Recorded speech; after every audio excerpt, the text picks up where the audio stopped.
أهلا وسهلا بكم من جديد في برنامجنا الأسبوعي برنامج رؤيتي. كما عودناكم في كل أسبوع نستضيف لكم خيرة من دولة الإمارات. Dear viewers, welcome again in your weekly program My Vision.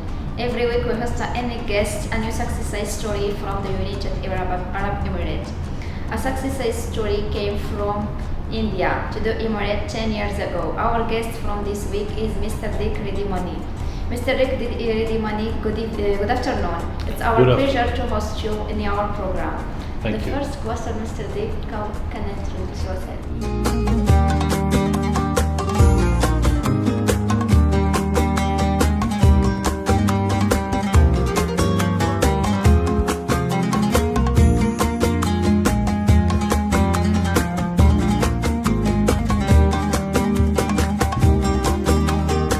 As you said, I'm Dick Redimani, and organically I've been a technocrat and a serial entrepreneur.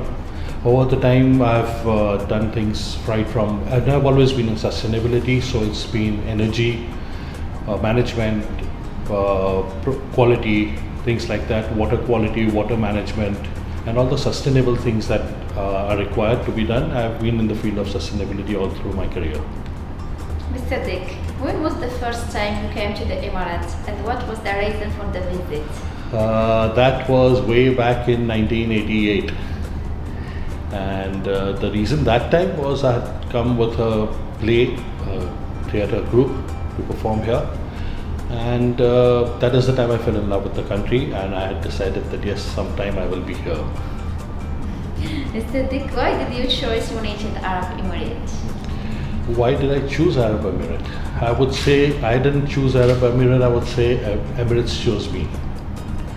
It's more like that because it was love at first sight, and we've always been in the ease of doing work over here, the business model.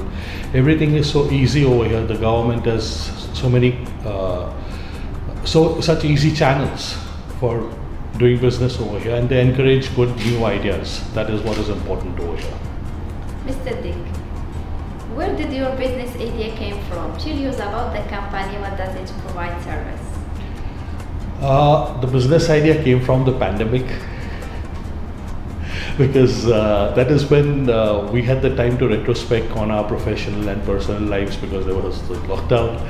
And we also realized as a company, our original company, Smart International, we are always also doing sustainable things like power saving and water quality, things like that. And that is when we decided that we should do something that can help the society and the country on the whole. And that is when we looked at organic farming, hydroponic farming, and we studied a lot, and that is how we came up with this idea. Mr. Dick, has the corona pandemic affected you and why? Has it affected me? Yes, definitely it has affected me, but it has helped me to get my priorities right, in the sense both at professional and personal levels. And we realized the importance, this also due to the lockdown and all the other issues, we realized the importance of food and food security over here because the Emirates imports most of its food.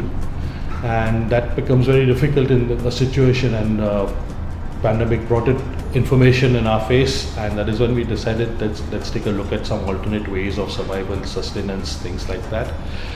And initially, just before the pandemic, I had been visiting a lot of farms around here, in conventional as well as hydroponic, and I was seeing what they were using technically, things like that. And I realized that there is a lot of things that I could do to make it more sustainable and more profit oriented.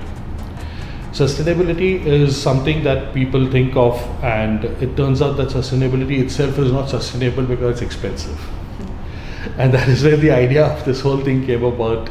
The techie part of me came out and said, no, we must do something where it becomes affordable and profitable at all levels. And that is why the idea came out. Mr. Dick, what are the challenges that you faced during your career as a private business owner, and how did you solve or confront them? The challenge came really only during the pandemic, because that is when we realized that things are different. It's not something that is small that is affecting one or two people or a country. It was affecting the whole world on the whole. And it affected us naturally because there was loss of business. But luckily, we had very understanding staff. We did not want to let anybody go, so we had a settlement with them, and that's how we managed to survive the pandemic without harming anybody or hurting anybody.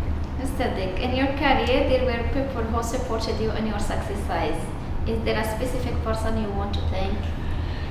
My career is now more than 30 years long, so there have been many people that I'm grateful to and thankful to. So it gets a little difficult to pinpoint a particular person and name him, because it would not be fair to others, because a lot of people have played a lot of big roles in my career and where I am. Mr. Dick, how do you stand out from your competitors? Well, it would sound pompous if I said that there is no competitor for me, for a simple reason that we are not what we provide, nobody else is providing. We are providing you solutions which are sustainable. We have technology which has never been used yet, and at the scale that we are using it at. Mr. Dick, how is your relationship with your employees, and how do you maintain this relationship? Our team is very small and very tight, and it contains all professionals. The age range in my team is right from 30 to 80, and that's why there's a lot of mutual respect, understanding, because a lot of people have a lot of experience. So we get along very well. Even after work, we can sit and have a long chat and not get bored about it. Mr. Dick, what are your future plans for your company? The future plans. So right now we are doing our first. One of our clients is Al Alio Farms in Hamria, and we are doing hydroponic fodder, animal feed for them, and it's being done at a scale never attempted in the world. We are going to be turning out 15 tons a day as a production.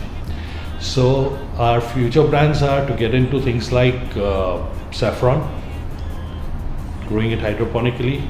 Again, the challenge here is that nobody gets more than one crop a year. We are working on a technology to have 3 to 4 crops a year. Same way we are looking at strawberries, exotic fruits, very rare mushrooms from Japan and other places. So we are looking at all these things. That is our future plan. That's perfect. Mr. Dick, what advice do you give to young people who are going to work or start a new business in UAE? I would say work hard, because there is no substitute to it, there is no shortcut. Don't think about thinking in the box or outside the box. Let there be no box. There should be no limits. You need to do what you want to do as you want to do, and not limit yourself in the box or outside the box. That's all cliche. The box should not exist. Mr. Dick, what are your expectations for your expo in 2020, and how it affects your industry? How will it affect my industry is that the theme for Expo 2021 is sustainability, environment and sustainability. So that is perfectly gelling with us, and it will definitely benefit us in a lot of ways and in the industry. Mr. Dick, a word of thanks of the Emirates and those in charge of it for the blessing of security and safety. Blue Ocean Farms and I personally are very thankful to the rulers of the Emirates, and the ministries, because they have taken care of all the security, safety, ease of doing business, and making our life very easy and comfortable over here. So I would like to thank them from the bottom of my heart. Mr. Dick, at the end, you are the family of My Vision program. We would like to welcome once again our guest for this week, Mr.